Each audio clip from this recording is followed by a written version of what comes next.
Assalamualaikum warahmatullahi wabarakatuh. Perkenalkan, nama saya Sabina Risandatiansi dari kelas D dengan NIM 220305502065. Tujuan pembuatan video ini untuk memenuhi tugas mata kuliah isu mutakhir gizi.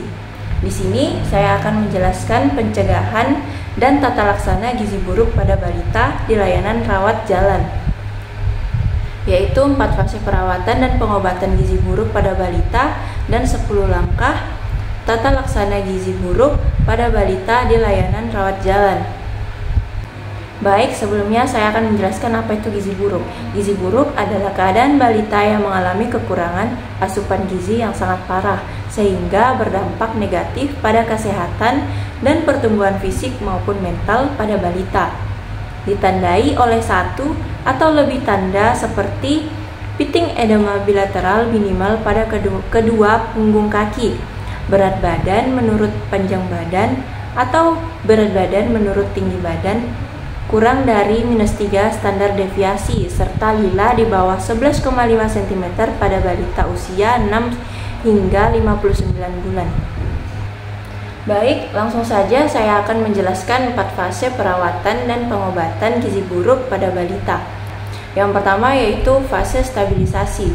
Fase stabilisasi merupakan fase awal perawatan yang umumnya berlangsung 1-2 hari, tetapi dapat berlanjut sampai 1 minggu sesuai kondisi klinis anak. Pemantauan pada fase stabilisasi dilakukan dengan mencatat tanda-tanda vital seperti denyut nadi, frekuensi pernafasan, dan suhu badan, tanda-tanda bahaya, derajat edema, asupan formula, frekuensi defekasi, konsistensi feses, volume urin, dan berat badan. Yang kedua yaitu fase transisi.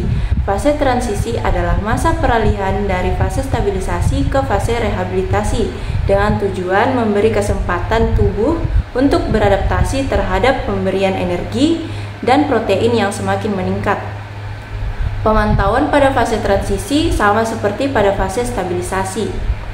Yang ketiga yaitu fase rehabilitasi. Fase ini dapat diberikan di layanan rawat jalan maupun rawat inap. Fase ini adalah fase pemberian makanan untuk tumbuh kejar. Pemberian energi sebesar 150 hingga 220 kilokalori per kilogram berat badan per hari dalam bentuk formula 100 atau RUTF, bertahap ditambah dengan makanan yang sesuai berat badannya. Umumnya berlangsung selama 2-4 minggu. Kemajuan terapi dinilai dari kenaikan berat badan setelah fase transisi dan mendapat formula 100 atau RUTF. Pemantauan pada fase rehabilitasi dilakukan dengan mencatat asupan formula dan kenaikan berat badan. Yang terakhir yaitu fase tindak lanjut.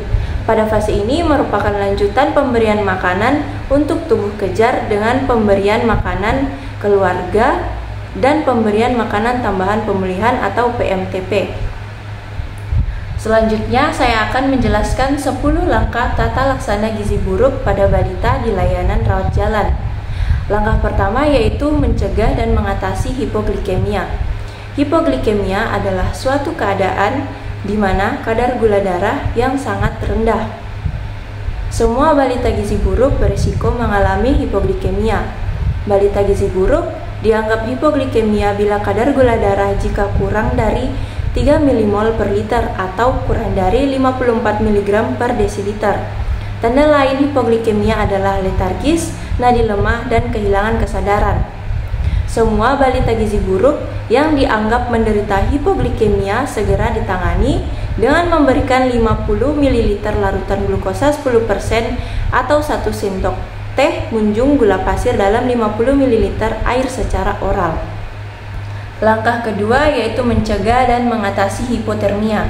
Hipotermia adalah suatu keadaan tubuh di mana suhu aksiler kurang dari 36 derajat Celcius. Bila hipotermia ditemukan pada balita gizi buruk dan jika ditemukan bersamaan dengan hipoglikemia, itu menandakan adanya infeksi berat. Cadangan energi anak gizi buruk sangat terbatas, sehingga dia tidak mampu memproduksi panas untuk mempertahankan suhu tubuhnya. Cara untuk mencegah dan mengatasi hipotermia dengan menghangatkan tubuh balita dengan menutup seluruh tubuh termasuk kepala dengan pakaian dan selimut. Langkah 3 yaitu mencegah dan mengatasi dehidrasi. Dehidrasi adalah keadaan berbahaya yang ditandai dengan tubuh yang sangat lemah, letargis, kehilangan kesadaran, tangan dan kaki dingin, serta nadi yang cepat dan lemah. Diagnosis dan derajat dehidrasi pada balita gizi buruk sulit ditegakkan secara akurat dengan tanda atau gejala klinis saja. Semua balita gizi buruk dengan diare atau penurunan jumlah urin dianggap mengalami dehidrasi. Pada dehidrasi ringan atau sedang, tetap upayakan memberikan terapi rehidrasi oral. Apabila tidak mungkin secara oral, cairan diberikan melalui pipa nasogastrik sampai anak bisa minum. Gunakan larutan oralit standar yang telah dimodifikasi dengan mengurangi natrium dan menambah kalium yang lebih dikenal dengan Resomal. Cara mencegah dan mengatasi dehidrasi yaitu beri Resomal yang terbuat dari oralit yang diencerkan gula pasir, larutan elektrolit atau mineral mix dan air.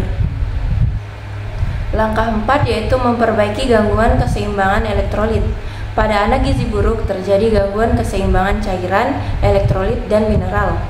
Untuk mengatasi gangguan keseimbangan elektrolit tersebut, diberikan mineral mix yang ditambahkan ke dalam formula WHO atau biasa disebut formula 75 dan formula 100 dan Resomal. Tubuh anak gizi buruk relatif mengandung kadar natrium yang lebih tinggi dan kalium lebih rendah dibandingkan anak yang normal. Karena itu, pemberian cairan tidak boleh yang mengandung kadar natrium yang tinggi dan anak harus mendapat tambahan kalium.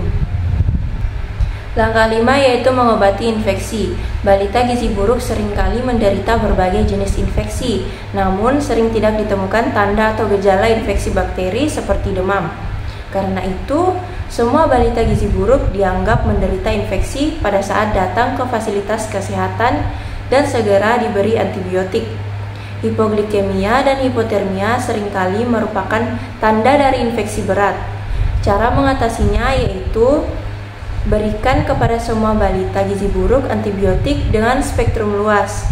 Bila balita sebelumnya dirawat inap, maka pemberian antibiotik merupakan lanjutan dari pengobatan sebelumnya di rawat inap, serta imunisasi campak jika balita berusia di atas usia 6 bulan dan belum pernah diimunisasi atau mendapatkan imunisasi campak sebelum usia 9 bulan. Imunisasi ditunda bila balita dalam keadaan syok. Selanjutnya langkah 6 yaitu memperbaiki kekurangan zat gizi mikro. Semua anak gizi buruk mengalami defisiensi vitamin dan mineral. Meskipun sering ditemukan anemia, zat besi tidak boleh diberikan pada fase awal atau pada fase stabilisasi dan transisi. Zat besi baru diberikan setelah anak mempunyai nafsu makan yang baik dan mulai bertambah berat badannya. Biasanya pada minggu kedua atau pada fase rehabilitasi. Zat besi dapat memperberat infeksi bila diberikan terlalu dini. Pemberian zat gizi mikro sama dengan penjelasan sebelumnya. Bila balita gizi buruk mendapatkan RUTF dengan komposisi sesuai dengan rekomendasi WHO, maka tidak perlu diberikan suplementasi zat gizi mikro lagi, kecuali ditemukan tanda klinis kekurangan vitamin A pada mata atau ada riwayat menderita campak dalam 3 bulan terakhir. Maka balita diberi suplementasi vitamin A dosis tinggi sesuai dengan umurnya.